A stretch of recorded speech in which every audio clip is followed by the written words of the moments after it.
భగవద్గీత అధ్యాయం 3 శ్లోకం 32. శ్లోకం ఏ త్వేతదభ్యసూయంతో నానుతిష్ఠంతి మే మతం సర్వజ్ఞాన విమూఢాంస్తాన్ విద్ధి నష్టాన చేతసః. అనువాదం: కానీ నా ఈ ఉపదేశాన్ని విమర్శించే అనుసరించని వారు ఆ జ్ఞానమంతా కలుషితమై అవివేకంతో నిండినవారు నశించిపోతారని జ్ఞానంతో తెలుసుకో. వివరణ: అభ్యసూయంతః అసూయ, విమర్శ, అనుమానం కలవారు. నానుతిష్ఠంతి ఆచరించని వారు. సర్వజ్ఞాన విమూఢాన్ తమకు తెలిసిన జ్ఞానమే తప్పు మార్గంలో మలుపు తిరిగినవారు. నష్టాన్ ఆధ్యాత్మికంగా పతనమైనవారు. అచేతసః వివేకహీనులు.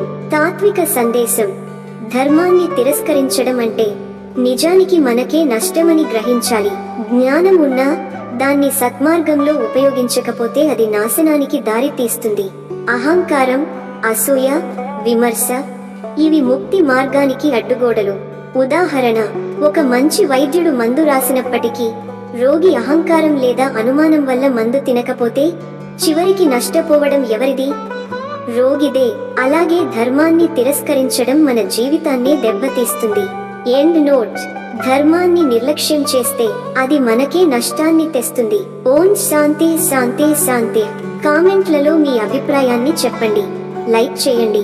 ఈ తాత్విక సందేశాన్ని మీ మిత్రులతో షేర్ చేసుకోండి. తదుపరి శ్లోకానికి ఛానల్ సబ్స్క్రైబ్ చేయండి.